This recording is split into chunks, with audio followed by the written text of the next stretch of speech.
Quiero darle la bienvenida al doctor Andrés Umaña Chaus. Es el abogado de la Universidad del Rosario con maestría en Derecho, Ciencia y Tecnología de la Universidad de Stanford en Estados Unidos, miembro del Grupo de Estudios en Internet, Comercio Electrónico, Telecomunicaciones e Informática de la Universidad de los Andes. Actualmente el doctor Andrés Umaña Chaus se desempeña como director de Asuntos Legales Externos y Corporativos de Microsoft Colombia.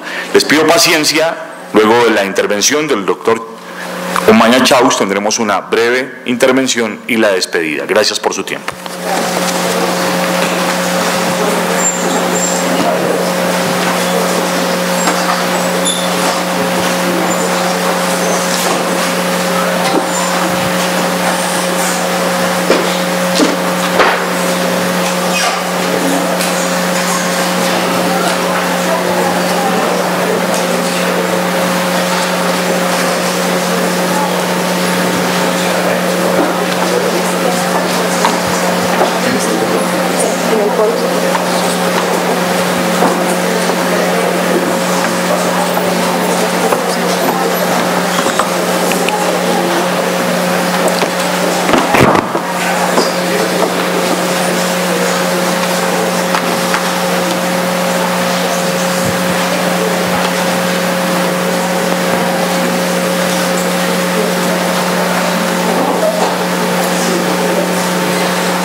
Bueno, buenas tardes.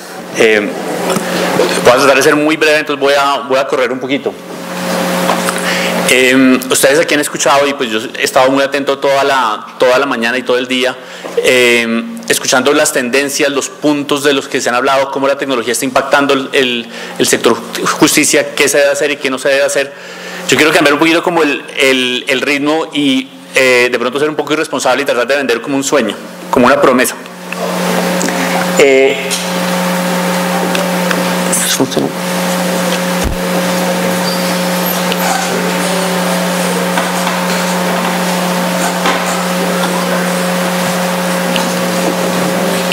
No puedo.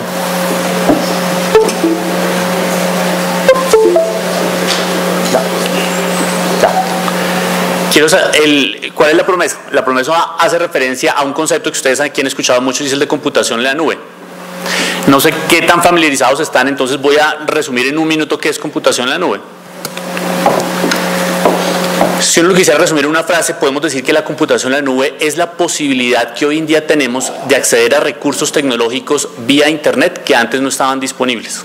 Mientras que hace unos años una empresa tenía que tener sus propios servidores, sus propios centros de datos, su propio software, todo incorporado en la misma infraestructura física de la empresa, en el centro de datos de la empresa.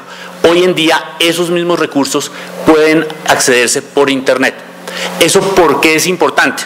¿O eso por qué lo estoy mencionando? Porque a mi juicio, en mi humilde opinión, esta es una de las revoluciones en la manera de acceder y usar la tecnología más importante que hemos visto en los últimos años. Yo me atrevería a decir que es tal vez la tendencia tecnológica más importante que vamos a ver en los próximos 10, 15, 20 años. Todas las empresas de tecnología estamos migrando a la nube en este momento. ¿Por qué lo estamos haciendo? Porque con la facilidad que tenemos hoy en día de acceder a Internet, el aumento en las velocidades de conexión, hoy en día podemos transmitir mucha más información, y es posible entonces que las empresas de tecnología, los proveedores de tecnología en general, podamos construir centros de datos, cientos de centros de datos a nivel mundial en distintas regiones, con unos recursos tecnológicos que las empresas y las entidades públicas no podrían acceder por sí mismos, porque son demasiado costosos. Pero cuando un proveedor de tecnología puede generar economías de escala, agrupar recursos y permitir a las empresas y a las entidades acceder a esos recursos tecnológicos de una manera rápida, pues sencillamente estamos logrando un nuevo paso en la evolución tecnológica. Por eso es tan importante hablar de computación en la nube. ¿Qué podemos pasar hoy en día a computación en la nube? La respuesta corta es todo.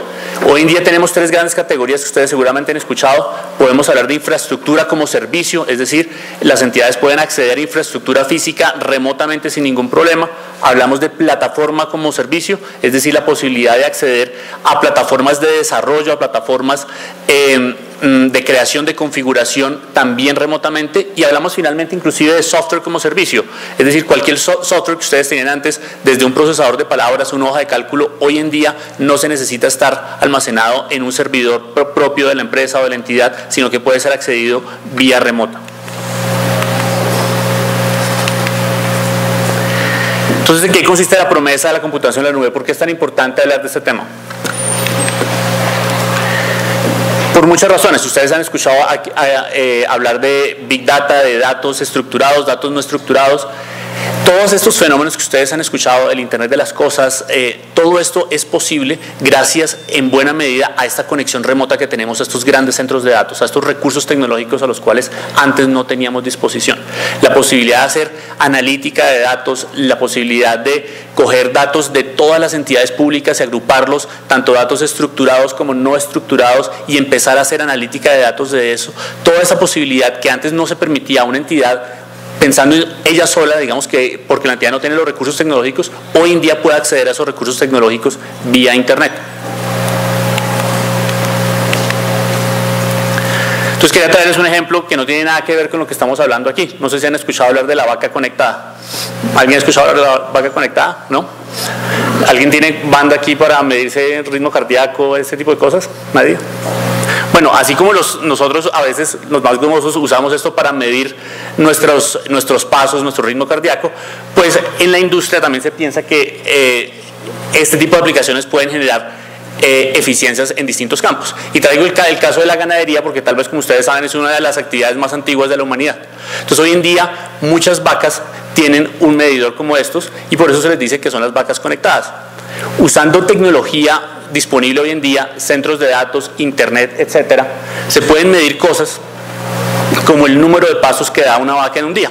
¿Y eso por qué es importante? Yo aclaro que no sé nada de ganadería, pero existen distintos comportamientos hormonales de una vaca que pueden ser medidos y que pueden ser asociados, usando técnicas de Big Data, con el número de pasos que da una vaca en un día.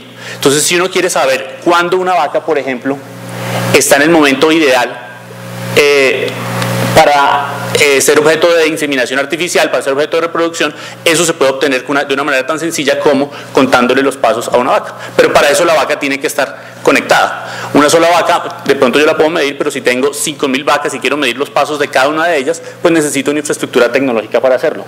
Puedo llegar inclusive a cosas que antes, entiendo, no se podían hacer, como por ejemplo medir la probabilidad de que con la inseminación artificial la cría sea macho o hembra, dependiendo de la composición hormonal que tenga la vaca en un determinado momento y el número de horas que pase después de tener una determinada actividad con los pasos que da. Se puede predecir con un 30, 40 y a veces hasta 70% de probabilidad superior al que se hacía antes si la cría va a ser macho o hembra.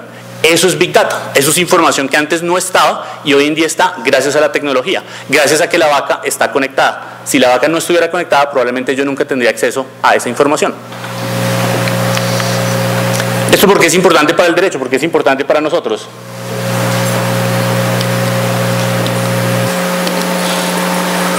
¿Le podemos dar ahí play? ¿Tenemos audio? Sí. No, ¿ustedes han escuchado hablar de Watson? Conste que es un programa de IBM, no de Microsoft. Pero Watson es el programa de inteligencia artificial de IBM, que es uno de los más famosos a nivel mundial. No sé si han escuchado este programa de concurso que se llama Jeopardy, que es un concurso muy conocido en Estados Unidos. Good morning, everybody. Thank you for being here. What do you say we play Jeopardy? Let's get Y aquí el ganador reinante de Jeopardy está compitiendo con Watson. Erie, Chicks Dig Me, Children's Book Titles, My Michelle, MC5, and finally Vocabulary. Ken, you're in the first position. Please make a selection. I've never said this on TV. Chicks Dig Me for 200, please, Jimmy. Kathleen Kenyon's excavation of this city mentioned in Joshua showed the walls had been repaired 17 times. Watson. What is Jericho? Correct. 400, same category. This mystery author and her archaeologist hubby dug in hopes of finding the lost Syrian city of Urkesh. Watson? Who is Agatha Christie? Correct. Same category, 600. At the Olduvai Gorge in 1959, She and hubby Lewis found a 1.75 million year old Australopithecus Boise-eyed skull. Watson? Who is Mary Leaking? You're right. 800, same category. Harriet Boyd Haas was the first woman to discover and excavate a Minoan. Yo creo que ustedes ya cogen la idea, ¿no? Por supuesto, Watson ganó y triunfó sobre el campeón reinante de Jeopardy. Watson no estaba simplemente cogiendo información de una base de datos, sino que estaba procesando el lenguaje natural que estaba escuchando y estaba, con base en eso, encontrando la información para dar la respuesta.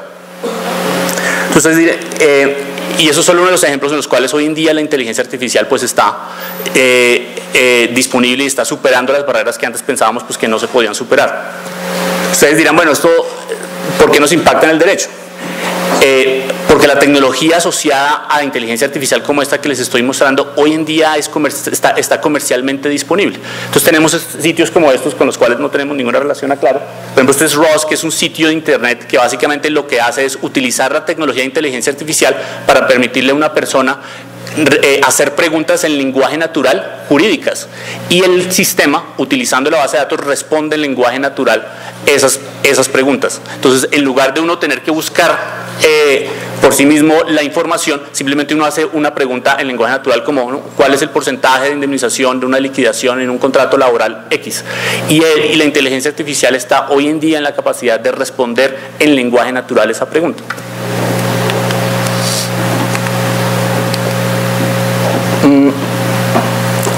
Otras empresas están ofreciendo, con base en estos mismos conceptos, la capacidad de procesar infinidad de documentos. Aquí hemos hablado mucho de los problemas de congestión que tenemos, de la cantidad de documentos muchas veces que hay que analizar. A partir de la tecnología existente, hoy en día podemos revisar millones de documentos en un tiempo infinitamente inferior. ¿Significa eso entonces que los humanos no vamos a hacer nada? No, por supuesto que no, tenemos que analizar la información que sale del sistema. Pero hoy en día tenemos la capacidad de procesar una gran cantidad de información que antes no estaba disponible, usando precisamente la computación en la nube, la tecnología a la cual podemos acceder vía Internet. Esos son textos, perdón, que están en inglés, pero quería mantenerlos pues en su lenguaje originario. ¿Ustedes notan algo de esos documentos, de esos textos? ¿Ustedes podrían decir si esos documentos fueron redactados por un ser humano o por una máquina? Les doy un segundo para leerlos. Bueno, no sé si ustedes puedan, yo la verdad no pude hacerlo. La respuesta está aquí. Los que están en rojo son redactados por una máquina, por una inteligencia artificial. Hoy ya tenemos casos en donde efectivamente se han redactado inclusive novelas literarias a partir de sistemas de inteligencia artificial. Entonces, si uno piensa en la redacción de conceptos jurídicos, por ejemplo, para los abogados, en la redacción de sentencias de autos, pues existen muchas cosas en las cuales hoy en día la inteligencia artificial puede ayudar. Nuevamente uno dice, bueno, ¿cómo tenemos acceso a estos recursos? La rama judicial, por ejemplo, no tiene el dinero suficiente para intervenir y comprar sistemas de inteligencia artificial. Ese es todo el punto, no se necesita hoy en día. La ventaja de la computación en la nube es la capacidad de acceder a esta tecnología, a esta información remotamente, usando economías de escala y permitiendo que estos servicios comerciales pues hoy en día puedan, digamos, adaptarse fácilmente a las necesidades de la rama.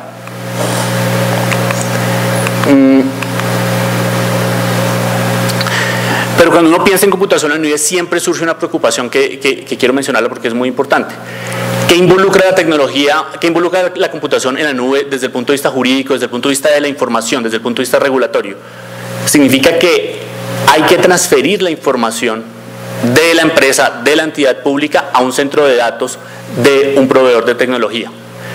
Ese centro de datos puede estar en Colombia o puede estar en otro país. Entonces, uno de los temas que nosotros, o que yo personalmente, digamos que más tengo que resolver cuando estoy, digamos, en nuestro día a día como empresa de tecnología es, oiga, la información que yo le voy a dar a usted, por ejemplo, a Microsoft, y no solo a Microsoft, a Google, a Amazon, a IBM, a todos nosotros como proveedores de tecnología, esa información, ¿dónde va a estar?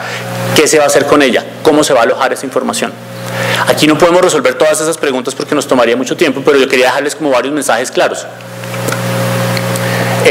Bueno, perdón, pregunta también que sale siempre es, ¿quién va a tener acceso a la información? No solamente si alguien se puede robar la información, si puede un hacker efectivamente acceder a la información, sino la otra gran pregunta que es muy frecuente, ¿no? Es, oiga, ¿los gobiernos extranjeros pueden tener acceso a la información? Yo creo que todos hemos escuchado los escándalos del señor Snowden, la Agencia de Inteligencia de Estados Unidos, etcétera, etcétera. Todo eso genera también muchas inquietudes cuando uno pasa esa información a la nube. Y cuando estamos hablando obviamente de procesos judiciales, pues la información que se maneja es absolutamente sensible y eso sí que es una preocupación importante. ¿Cómo se responden a estas preocupaciones que son muy válidas y que vale la pena, digamos, responderlas directamente? Yo creo que hay varias maneras que podemos hacer nosotros los proveedores de tecnología para dar esa tranquilidad a los clientes. La primera es usar primero estándares internacionales en el manejo de la información y preocuparnos y generar estándares para cumplimiento regulatorio. ¿Qué significa eso? Ya hoy en día existe un estándar internacional, un estándar ISO, que ustedes seguramente conocen a la familia ISO de estándares, que regula específicamente lo que se puede hacer y lo que no se puede hacer con la información personal cuando está almacenada por parte de un proveedor de nube. Esa extensión de la familia 27000, que ustedes saben que la familia 27000 son las certificaciones en materia de seguridad de la información, esa extensión específica que existe hoy en día es la 27018. Esa certificación exige varias cosas a los proveedores de nube. Por una parte, que la información no se puede usar para un fin distinto para el cual se le entregó por parte del cliente. Entonces la típica pregunta que nos hace un cliente, por ejemplo, en el día a día es, oiga, esa información que es almacenada por un proveedor de nube se puede usar, por ejemplo, para hacer publicidad, para hacer minería de datos, para hacer distintas cosas con la información. La respuesta o un consejo que uno siempre da y que lo transmitimos aquí es, para nosotros, o sea, para el sector, para la industria es muy importante el respeto de la privacidad de los usuarios, lo que se hace con esa información, de la privacidad y la confidencialidad de la información. Por eso hoy en día, si un proveedor de nube es un proveedor serio, tiene que tener un compromiso contractual expreso de no utilizar la información para ningún fin distinto que la mera prestación del servicio. Eso se ha plasmado en un estándar internacional. Entonces los estándares internacionales hoy en día exigen esa restricción de uso de la información, o sea, que no se use para pautas publicitarias, que no se use para fines distintos que la mera prestación del servicio. En Colombia, atendiendo a la realidad, digámoslo así, de la computación en la nube, del hecho de que los proveedores de tecnología vamos para allá, se expidió una regulación que atiende exclusivamente a esta preocupación de, oye, ¿se puede migrar la información a los proveedores de nube, sí o no? El decreto 1377 de 2013, que es un reglamento de la ley de habeas data, de la ley 1581 de 2012, expresamente dice que si el proveedor de tecnología, no habla específicamente del proveedor de tecnología, digamos, el término jurídico es encargado, dice que si el encargado de la información, es decir, quien recibe la información por cuenta de otro, solo usa esa información para prestar ese servicio, que es lo que les acabo de decir, no se requiere el consentimiento del titular del dato y esa información inclusive puede ser hospedada o almacenada en otros países. Entonces es una referencia clara a la problemática que es, o la preocupación jurídica que surgía en cuanto a la migración de la información a la nube. El otro tema que quería mencionarles muy rápidamente, que ustedes también conocen seguramente, es el tema, es la ley 1712 de transparencia y acceso a la información pública. ¿Por qué la menciono? Porque hay para las entidades públicas en general, y estoy seguro pues que para el rama judicial obviamente, es muy importante lo que se puede hacer y lo que no se puede hacer con la información. Hay distintos niveles de información. Nosotros manejamos muchas veces, o las entidades como públicas muchas veces manejan información que es supremamente sensible que inclusive está regulada. Entonces muchas veces las entidades públicas nos dicen, oiga, yo no puedo migrar la información a la nube porque es una información confidencial. Les pongo ejemplo concreto, el Ministerio de Defensa maneja información de seguridad nacional, entonces pues para ellos obviamente es muy sensible migrar la información por fuera de sus servidores. La respuesta está en la obligación de clasificación de la información que tienen hoy en día las entidades públicas. Todas las entidades, ustedes saben, tienen esa obligación hoy en día. No significa que toda la información tenga que pasar a la nube para uno poder aprovechar la nube. Hoy en día existen soluciones híbridas de nubes privadas, nubes públicas, en donde la información puede permanecer, inclusive el interior, cierta información en una empresa y otra por fuera de la empresa, y mantener, digamos, utilizar todas las ventajas que ofrecen las herramientas que están en la nube. Pero Pero es importante, o el paso previo para hacer eso es clasificar la información. Entonces, por eso una de las cosas más importantes que no sé qué tanto se esté haciendo por parte de las entidades públicas, pero que a mi juicio es fundamental, es clasificar la información. Una adecuada clasificación de la información permite saber cuáles son los recursos tecnológicos a los cuales yo puedo acceder o que puedo usar para efectos del cumplimiento de mis funciones. El otro principio que quería mencionarles que es muy importante también es el de transparencia.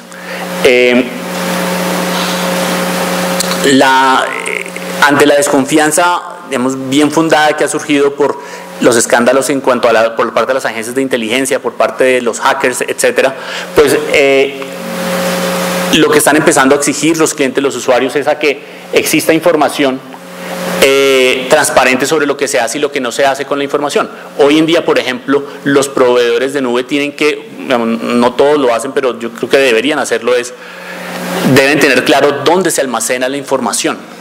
Un proveedor de nube debe poder estar en la capacidad de decirle a un cliente, a una entidad pública, su información va a estar almacenada en X país y va a tener estas condiciones o estas capacidades. Nosotros, por ejemplo, trabajamos mucho con el sector financiero y la superintendencia financiera tiene como una de sus principales preocupaciones dónde va a estar la información y cómo yo voy a poder acceder como autoridad de vigilancia a la información que tiene un banco en la nube o que tiene en otro país. Esas respuestas hoy en día tienen que estar claras, o de lo contrario, pues no se puede generar confianza y la información pues difícilmente se podría pasar a un centro de datos de un tercero. Sí, le podemos dar otra vez.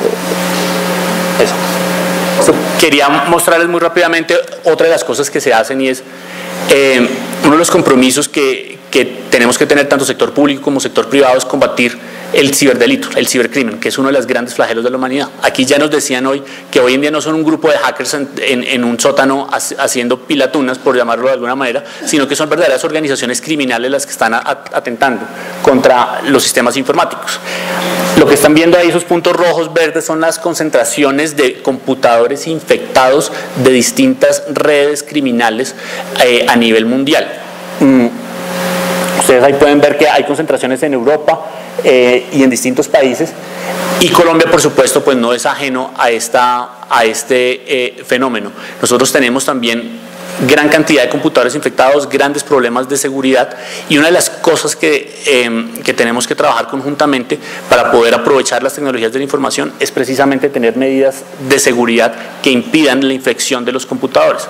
Parte de los problemas que tenemos es que, digamos, los problemas de pérdida de información, los problemas de mal funcionamiento de los sistemas de información están asociados muchas veces a precisamente esta problemática, esta falta de cuidado a veces de la protección de la información. Una de las ventajas que se pretende que tenga la computación en la nube, y por eso la vendo como una promesa, es que efectivamente existan mayores medidas de seguridad. Estos son rastreos que nosotros hacemos en nuestros sistemas de información, pero pues digamos que están disponibles en internet. Hay muchas cosas que se pueden hacer. Esto lo traía simplemente como a manera de ejemplo para mostrarles el nivel de infección que puede tener una ciudad, cualquiera de nosotros, como Bogotá, Medellín, Barranquilla, por parte pues de redes criminales. Eso puede llegar inclusive, digamos, podemos mostrar la javeriana, ¿no? Si uno quisiera llegar a ese nivel de detalle. ¿Por qué es importante y por qué quería dejarles este mensaje muy rápidamente?